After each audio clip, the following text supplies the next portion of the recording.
Hello everyone, welcome to the lecture series of operating system. So today we will start with introduction of operating system. So what is an operating system? Operating system acts as an intermediary between your user and computer hardware. Computer hardware means input output devices like mouse, keyboard, CPU, memory.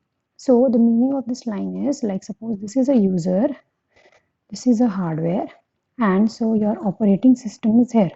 It acts as an intermediary means a user can access these can user can access these hardware using this operating system.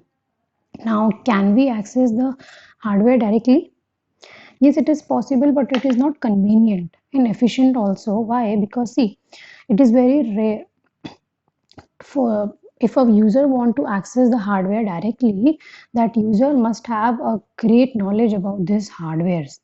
That is not possible because all the users of computer are not aware of the internal hardware because it is really complex. Now, even though the user is aware of it, there is no guarantee that this direct access will be efficient. Okay, so operating system acts as an intermediary and it provides ease of use of hardware and efficiency of your computer system. Okay, so now let's take an example for discussing this. Like suppose I want to turn my fan on. So for that I will use switch. But if that switch is not there, then what can I control my fan? Yes, I can do if I have the knowledge about the internal circuit.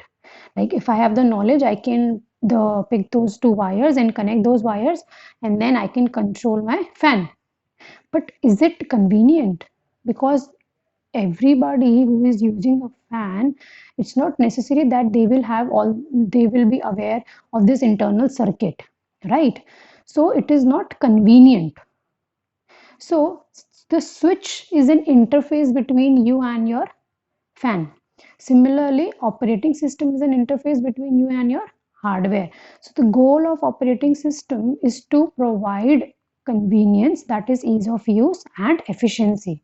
Now let's have a look at the abstract view of the component of computer system. So we have computer hardware. Above computer hardware, we have operating system. Now, this operating system can access this computer hardware directly. Only operating system can access the computer hardware directly. Even your application programs and system programs cannot do that. Now, what is the meaning of application and system programs?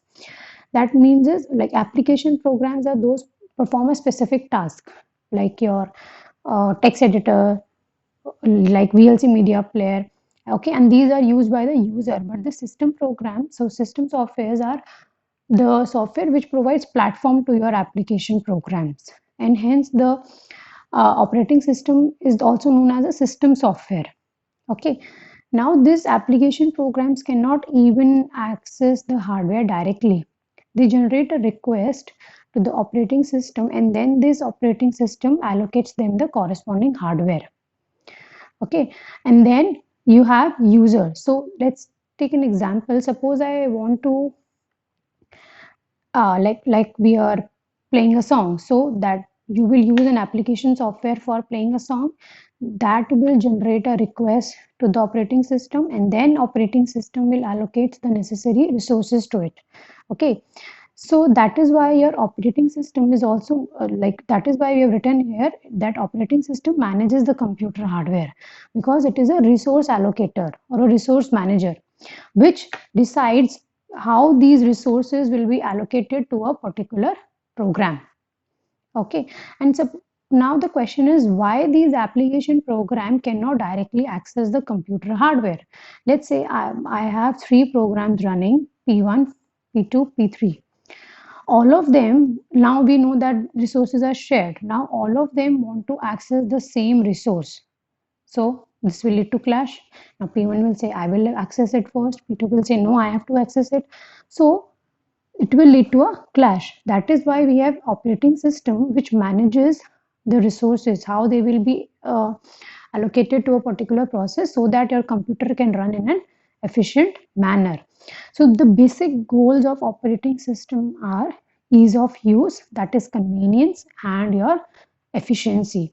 For achieving these two goals, operating system performs certain operation functions. Now let's have a look at them. So here are the functions of operating system. First one is process management. Process management means in multi-programming environment there are multiple processes P1, P2, P3. Now how these processes will execute, that your operating system decides. Okay, and then memory management, how your main memory will be allocated to a process so that it runs in an efficient manner, that your operating system decide. File management means the file structure of your system, that too is managed by your operating system. Network management, since your computer is now connected to internet, so that is taken care by operating system again. Now security and protection means operating system provides in unauthorized access to users program and data. Okay, and then you have input output devices management. Since these resources are shared, so how these input output devices will be acquired by a particular process, that is also decided by your operating system. So that was all about your introduction to operating system. So operating system is basically, as we can see here, if I want to summarize it, so I can say that operating system is an intermediary between user and computer hardware, and it is the resource manager, and it provides platform so that other process can run in an efficient manner. So basically your operating system is like a government which doesn't perform any useful function by itself, but it provides you an environment so that other process can run in an efficient manner. Okay, so that's all for today, and we will be covering these broader categories like the functions of operating system in upcoming lectures. So that's all for today. Thank you.